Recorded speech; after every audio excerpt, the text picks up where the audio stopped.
Bumi merupakan tempat tinggal kita. Sudah seharusnya kita menjaga bumi kita dengan baik.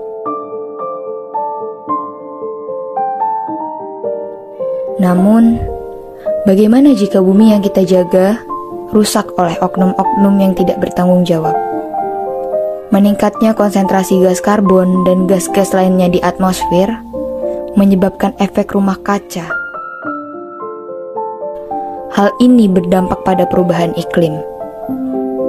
Masyarakat tanpa sadar ikut menyumbangkan sebagian besar karbon yang berkeliaran di atmosfer kita. Dengan menggunakan kendaraan bermotor, membuka lahan dengan membakar hutan, asap pembakaran pabrik dan penggunaan AC merupakan hal-hal yang dapat meningkatkan jumlah karbon.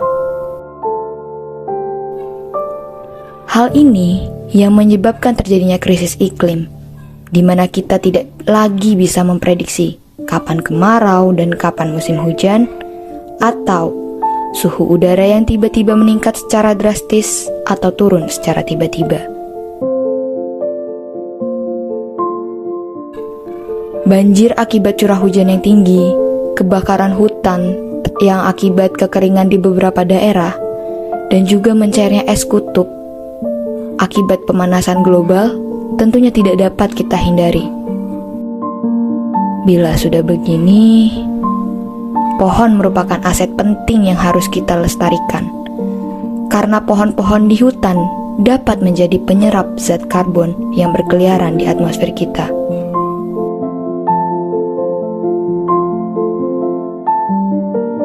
Bila pohon di hutan sudah lestari, apakah itu saja cukup untuk menjaga bumi dan alam kita? Apakah itu saja dapat mengakhiri krisis iklim yang terjadi? Lantas, bagaimana cara kita bersama alam mengurangi karbon yang sudah berlebih di atmosfer kita?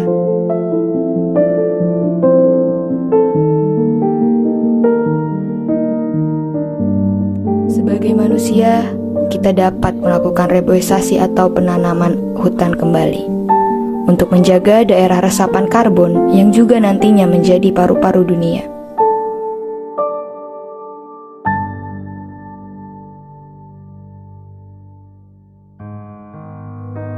Selain itu, langkah terjangkau yang dapat kita lakukan saat ini adalah dengan mengurangi penggunaan kendaraan bermotor demi menjaga lingkungan dari asap kendaraan yang berlebih.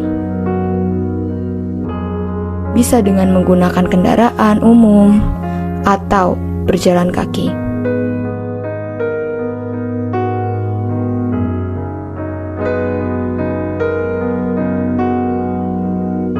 Untuk pabrik yang beroperasi hingga saat ini, lebih baik menggunakan filter pada cerobong asap untuk mengurangi karbon yang dikeluarkan ke atmosfer.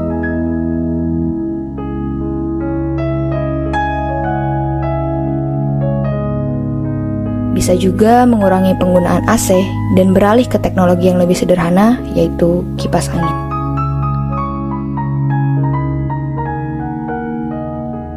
Kita juga bisa mengurangi penggunaan listrik untuk meminimalisir penggunaan bahan bakar untuk tenaga listrik dengan mematikan lampu atau elektronik lainnya bila sudah tidak digunakan lagi.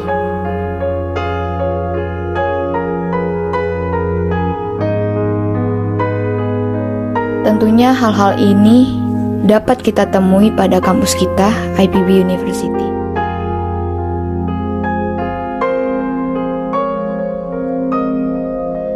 Yang merupakan Green Campus, di mana kita disarankan membawa tumbler yang dapat diisi ulang pada setiap refill station yang terdapat hampir di setiap gedung IPB University. Selain itu, juga diberikan ilmu terkait lingkungan dan hubungannya dengan manusia, sehingga kita dapat lebih menghargai alam dan isinya.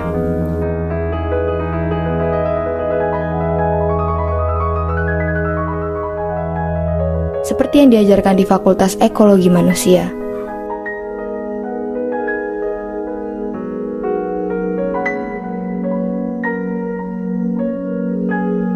Fakultas ini bergerak mempelajari ilmu alam dan juga interaksi sosial manusia.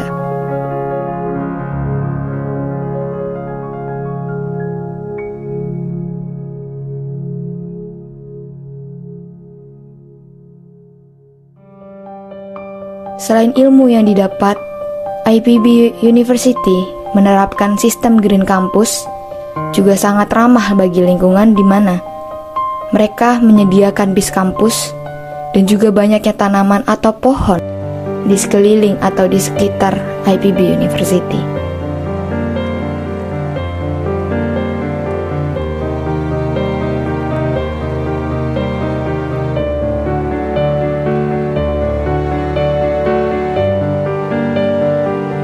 Ilmu-ilmu dan kebijakan yang terdapat di IPB University akan sangat berarti bila dilakukan dan dijalankan secara konsisten dan berkelanjutan.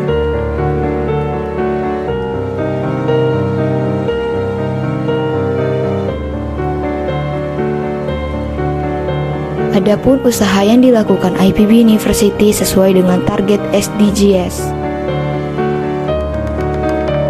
nomor 13 pada poin 3 tentang peningkatan pendidikan, penumbuhan kesadaran, serta kapasitas manusia dan kelembagaan terkait mitigasi, adaptasi, pengurangan, dan peringatan dini perubahan iklim.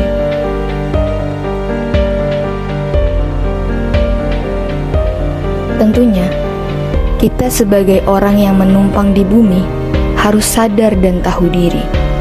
Kita tidak boleh merusak tempat yang sudah mengizinkan kita untuk tinggal. Bila bumi sudah tidak mau menerima kita, maka di mana kita akan tinggal?